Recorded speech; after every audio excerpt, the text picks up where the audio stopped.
saviors amongst us. We go through life not understanding the power that we really have. We play a significant role in other people's lives, but not understanding the power that we have. Here's a story about two individuals that found that in a very peculiar way. Savior amongst us is about two individuals who inspired others to help one another move forward in life. Gentlemen, I'm going to let him introduce himself and why are we here today? Well, my name is Bobby Bruce, and I'm a production manager and programming manager of a few networks. One was New York, one was BET, one was Cozy, but now I'm here with Charles Coleman, who I consider my little brother and my friend, and Vilma, of course, but I'm here for something serious. Chuck has went through a myriad of health issues, and when he passed out at the airport in New York, that hit me because of the fact that Chuck is one of the people I call saviors amongst us. Him and Vilma, they can come in. They've saved women with low esteem. They've saved people at my age that the whole world thought was used up and it threw out, and we were disposable. So now we have to step up to the plate and help Chuck in terms of what he's doing. Anyone knows any ailment with your heart and treatment for that runs not only in the thousands of dollars, but hundreds of thousands of dollars. So now I'm with the public saying that you have to step up to the plate. That's all of us to assist our little brother in terms of getting the funding to make sure that he's healed and can remain a savior amongst us. Because it's people like Chuck Coleman who are he's not just my friend, he's a friend to humanity. And that's the thing that we need. We need people who are friends to humanity, who are friends to all genres, who are friends to all races, all genders, in order to make the world as we know it a better place. And I'm glad that I've gotten the opportunity to speak with Chuck after he literally lost consciousness at the airport on his way to Europe. So Yeah, that oh in my itself God, guys. is No, he has a defibrillator and he just passed out. Okay, we got. And the defibrillators are beeping. I clicked the two response buttons and it didn't go off. I don't know if it shocked him or not, but he passed out. Thank you so much. Medical help here. We need a medical emergency. Oh my God, can you please somebody help? Oh my God. There was a mutual goal between the women that I was speaking to and what I wanted. I wanted to be heard. And as I'm going around the world doing these retreats, this is what I heard from women. They just want to be heard. And I'm like, who's getting in the way of this speech of these women? And man has a very untold memo out there that it's his word, his ideology, his ability to dictate the narrative is what we all try to listen to. I'm a single mom with 3 boys who works a full-time job, in the process of going to school to try to become a doctor, and pretty much live for my children. I'm a single mom of 4, and I also work a full-time job to support them. Cool. And they are my world as well, for sure. It's made me stronger. It's made me have more faith in myself and to believe in myself and to believe that I am more than just a single mom who works and donates everything and gives everything. It's made me step back and look at myself and appreciate myself and appreciate all the little things that I don't see that I do, that everybody else does. It's made me open my heart to other people that I don't normally. It's made me appreciate women again. It's made me see that girls really aren't that bad and that we all have issues. We do. Yeah. For me, strength is overcoming fears and Really believing in yourself that you can accomplish something, and actually not just accomplish something, but accomplish something that you've really wanted to do and you've been too fearful to do it. And it takes a lot of strength to do that. Running to the edge of the dock and not just putting your toes in, but actually jumping into the water. Full force jumping, yes. Mm-hmm. He listens to us. He cares about us. It's about us. It's about us and us being better and us helping others. And this steampunk experience, this one in particular with Steampunk Chuck, is about empowering women, letting us see that we're beautiful, that we don't have to do what men think is beautiful, but what we think is beautiful. I mean, we spend our lives chasing after our children and doing everything for them. And for me, coming here this weekend, I didn't have time to really think about them. It was hair and makeup, and I feel more confident in myself, higher self-esteem. It is very empowering just to be shot by Chuck.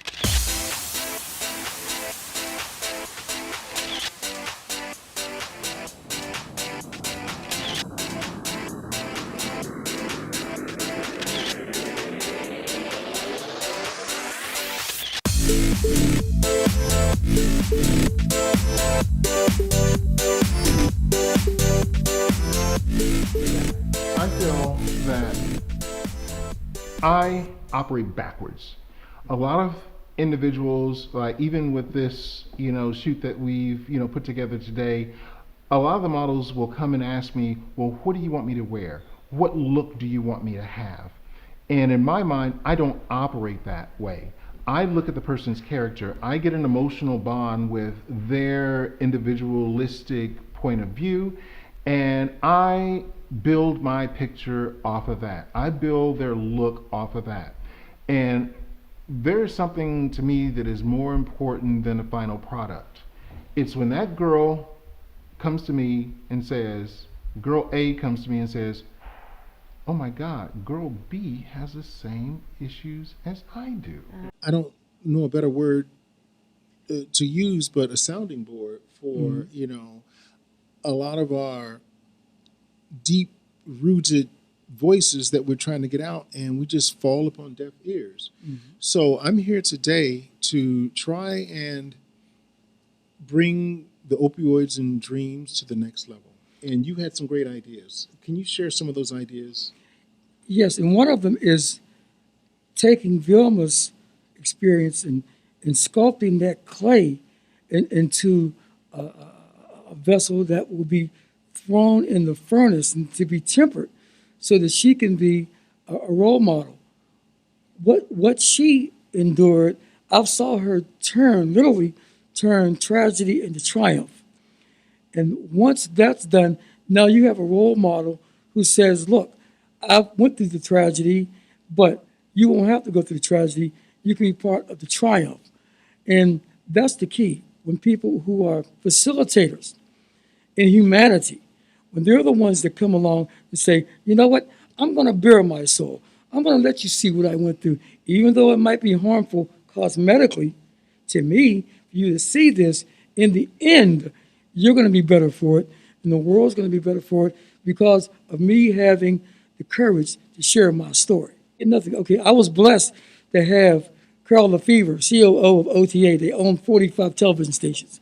And I went back to CBS in New York. They were like, well, come on, you're like 60. Come on.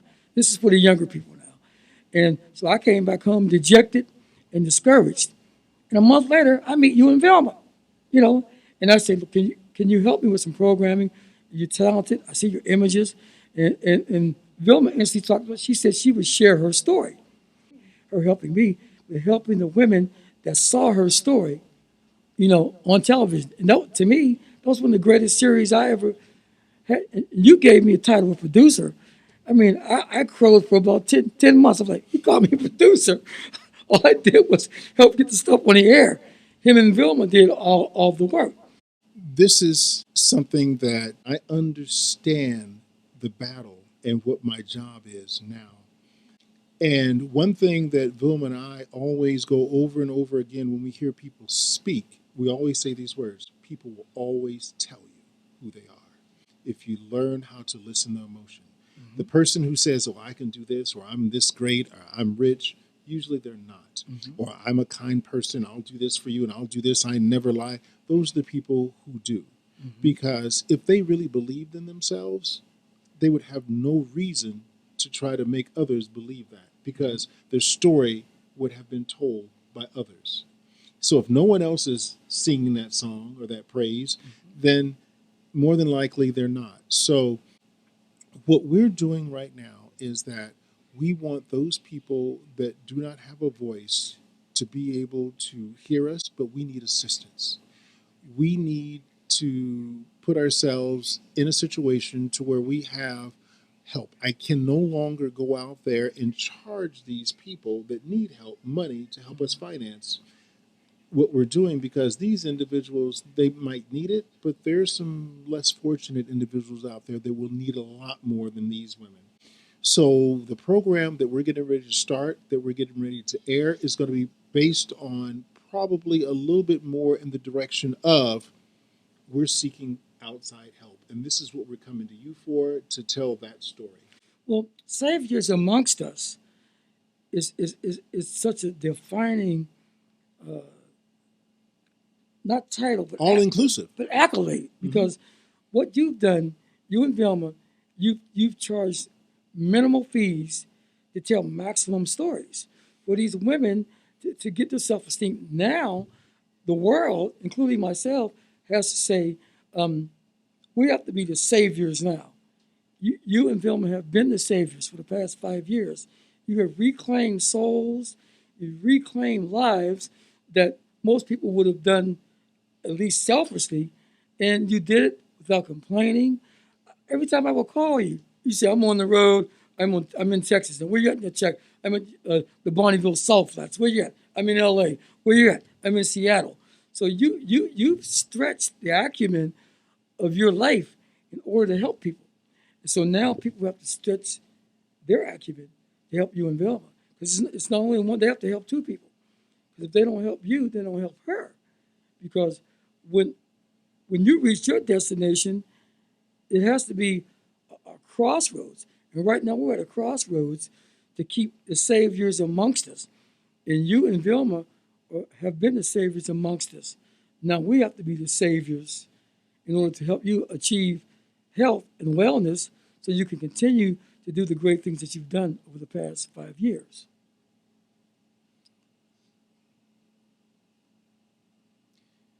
You have anything to say, babe? Have we covered it all for you?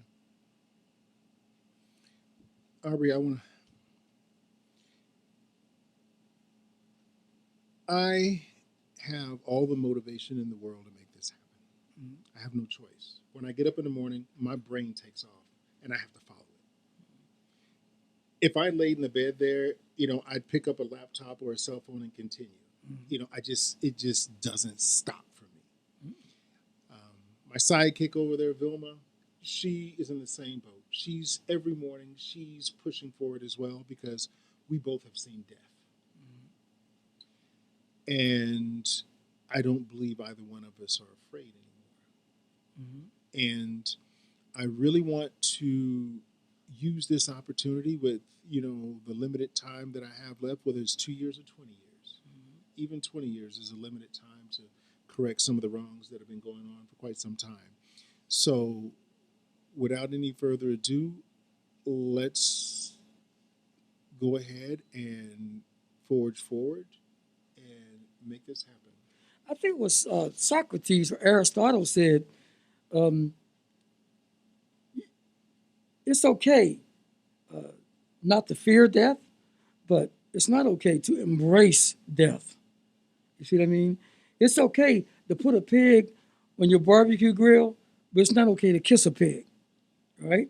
So the thing is, we could all, as a pastor, I'm okay with mortality, but I'm not okay to embrace mortality.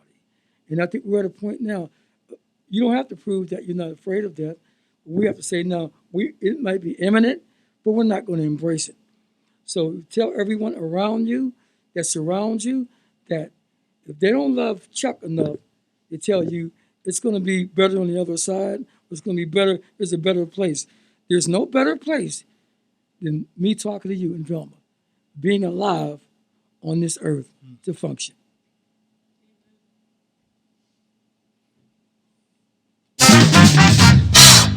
All right, ladies and gentlemen, that's it right now, and to be continued.